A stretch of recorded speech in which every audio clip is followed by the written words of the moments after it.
mukomana anonzi Sengezo Tshabangu apindira zvekare. Mukomana uya muziva kuti vanhu pangotagwa nezvengonzi sare ngoti Sengezo. Aiwa vanhu vanobva vatochinja mood. Vamwe appetite kutodya chaiche inotoenda.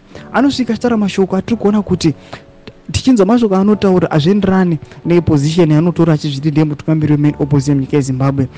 Why tichidaro? Tisati tapinda mashoko anobuda toka pana pana Sengezo Tshabangu anoti subscribe like turn on the bell icon. Izvo nyika yese inozviziva kuti aiwa economic crisis iri munyika yeZimbabwe aitombofadzi uye aitombotolereteki. Panapa tinoona kuti Sengezo Tshabangu anopinda nyora achiti patriotism is loving your country wholeheartedly.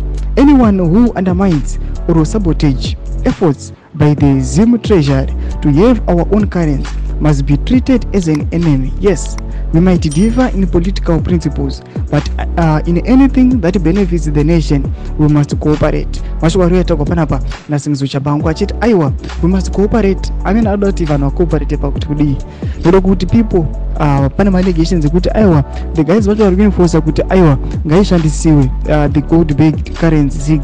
Tikatoenda kana kuna Sengezo Tshabangu pane comment anotomboona zvikanzi tikaenda zviti anono museche papapa vangona kutoshawa zigi racho, but yanenge achiti is patriotic, but when he moves angasitombonda kana mazigi acho. Saka tingoona kuti mashoko ari kungotaura just kungotaura but asingambozivi zvaari kutaura. Chimodzi mafunguro enyu pamusoro pechitiko ichiona aiwa Sengezo Tshabangu panapa semutungamiri wemain opposition anoita against vanhu vanotungamira sechigaro chaakapiwa nevamwe vake vethe regime. Is going against vanhu vacho vari kuti aiwa takuda mareforms kana kuti the currency yamuri kushandisa aiti inoda kuti imi vanhu vacho vari kuenforce kuti ishandisiwe, you are not using it. Chimodzi mafunguro enyu muri kudii pamusoro pechitiko ichi? Pinda kume section medu, subscribe or like, turn on the bell icon.